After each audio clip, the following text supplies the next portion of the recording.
Good morning, Central Kentucky. This is Sandra Leslie White coming to you live from WJMM 99.1 FM, life changing radio. Shouting out to all of you around the country, live streaming in on WJMM.com or Facebook this morning. Good morning. And so, how was your New Year's Day? We talked about New Year's Eve, talk about New Year's Day.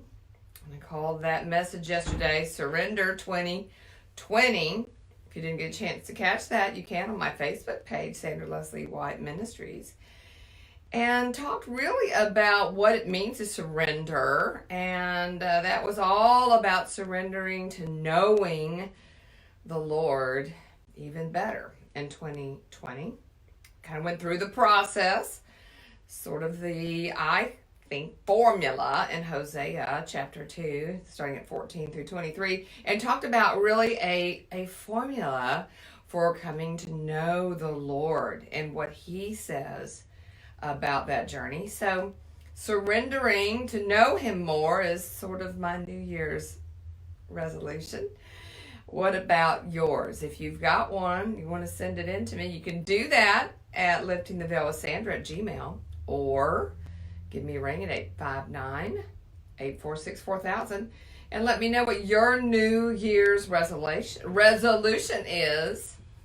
Mine is Surrender 2020. So, when we think about New Year's resolutions and we think about the new year, it's a new decade, and that's exciting in and of itself. And I think the Lord is all about time, of course. He created time and space. I always find it fascinating that the birth of Jesus changed the calendar for us. We went from BC to AD, did we not? So Jesus, regardless of what people might think about Him or us more particularly, He is the center of time. So when we look at our time that we have here, we know that all the days have been ordained for us before we even experience one of them. And so what about during this time frame, we look at a new year, and so much of the Facebook advertising and everything on TV and so on and so forth is about a new you. But what does it mean when Jesus says, I will make all things new? All things new. I'm struck by an image that I will never forget from The Passion of the Christ, the great epic film by Mel Gibson years ago. Still rates as my favorite film of all time. But Jesus is in an interesting spot where He makes this declaration as He's going down the Via Dolorosa and carrying the cross. He's, of course, bloodied and bludgeoned from the scourging that we had to witness during the film. It was really difficult, but I think important. I watch that movie probably every year. Try to around Easter. Anyway, the point is, He is on the road to the cross. He's on the road carrying the cross. And His mother just gets through the crowd to get to Him. And he has stumbled, and she wants to help him up and wipe his brow. And he looks at her with his bloodied face, his bludgeoned face, and says, Mother, I make all things new. So what a paradox when we see Jesus at that point in the film, and that scripturally is not where He says that. If somebody's got a different perspective on this, call me, let me know. I can't find that in the script. I know where He says it in the book of Revelation, but if He says it in the film, I think it still was reflective of His crucifixion, His life, and His testimony of Yahweh, of living among us. The Word became flesh and dwelt among us, full of grace and truth. And we know the Word is Jesus. We talked about women, wayward women, yesterday, meeting the Word and how the Word changes us. And the manifestation of Jesus in the Word changes us. So the Word is paramount in our lives, and why I have a Word ministry. But I look at this image of Jesus carrying the cross, telling his mother in the film, I make all things new. And then look at Revelation, which we will today, and we're going to also reflect back on the woman at the well, that wayward woman that met the Word in John 4. So for today and for our foundational verse, however, I want to go in the New American Standard Version this morning to Revelation 21, 5 and 6. So Revelation 21, 5 and 6. And he who sits on the throne said, Behold, I am making all things new. And he said, Write, for these words are faithful and true. And he said to me, It is done. I am the Alpha and the Omega, the beginning and the end. I will give to the one who thirsts from the spring of the water of life without cost. All right, if you're just tuning in, this is Sandra Leslie White talking about all things new. We talk about a new year. We talk about a new decade. We talk about a new you. And I think that's all very inspiring.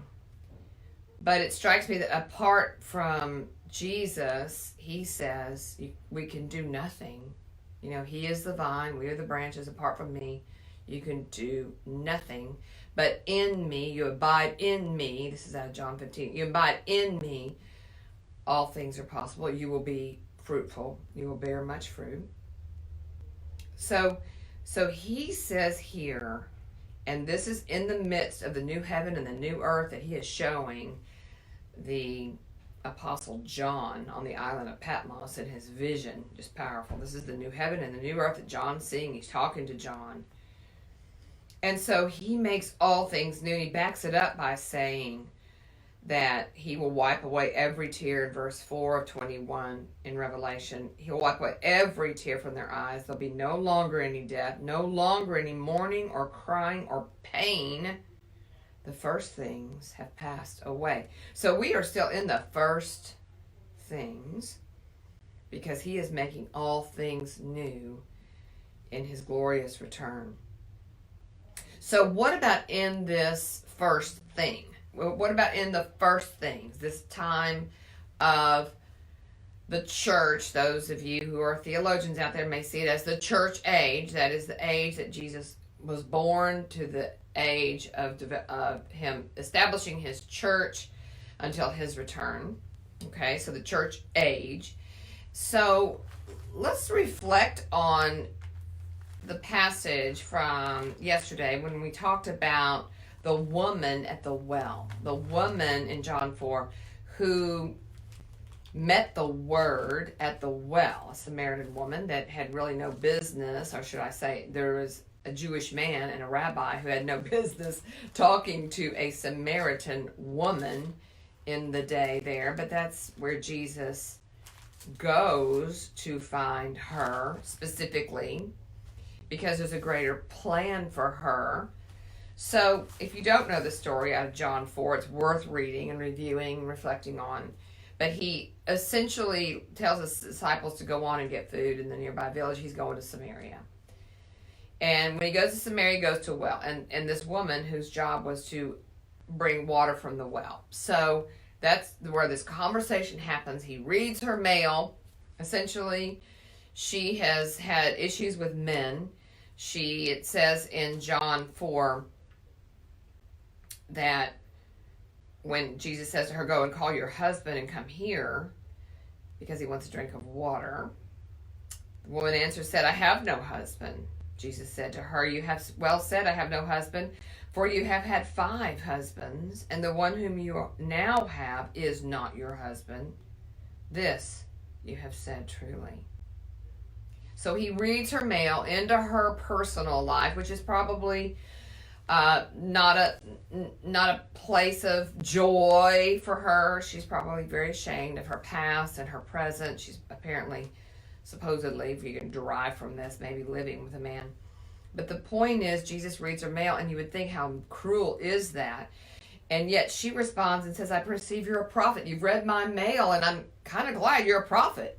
And then he goes on to tell her about this water that he is, I think, referring to again in Revelation. This water that is going to spring up into eternal life. So I want to just really think through the fact that he wants a water for her. And this is backing up into verses 13 and 14. Jesus answered and said to her, everyone who drinks of this water shall thirst again, meaning the water she can draw from her well. But whoever drinks of the water that I shall give him shall never thirst. But the water I shall give him shall become in him a well of water springing up to eternal life. So here's the message. Here's the gospel. Here's the living water he offers her. And she receives it, runs back to the village, and tells everyone about a man who knew everything about her. They come to see him, and many of the Samaritans believe. She's one of the great evangelists in the Gospels. So this is a wayward woman who met the Word at the well. And it made a tremendous difference, not only in her life, but in the lives of the Samaritan people from where she came. So it is about making things new for us today. She did not reject the fact that he had read her mail. She wasn't embarrassed. She wasn't insulted. She wasn't offended. She just perceived he was a prophet. She was ready to receive from him and to receive a water, this welling up of this water that is eternal. And so he makes her new by the washing of the word. It doesn't say in there that she drank of any water he just particularly gave her, but he washed her, another theological concept in the scriptures, with the word. And that word made her clean. And that word took her back into the village and had such a profound effect on her fellow villagers that may have really ostracized her. Some scholars believe she was, getting water at midday, which would have been an odd time to get water. So the fact of the matter is that she was made clean and made new. And she wanted to share that water with her villagers.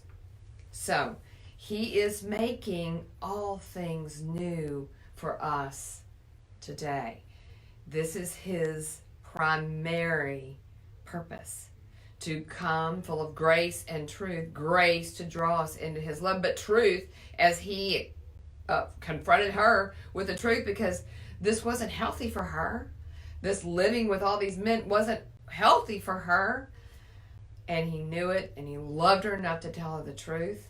And then he gives her this living water, this washing of the word himself unto eternal life, so that she felt confident enough, clean enough, called enough to take his message, the word, to the village.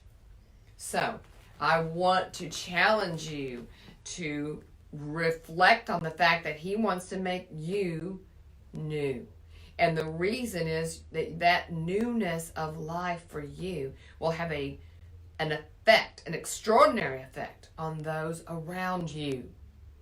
He makes all things new for you. He is specifically searching you out like the one sheep that left the fold. He's looking for you, just like he was looking for her at the well.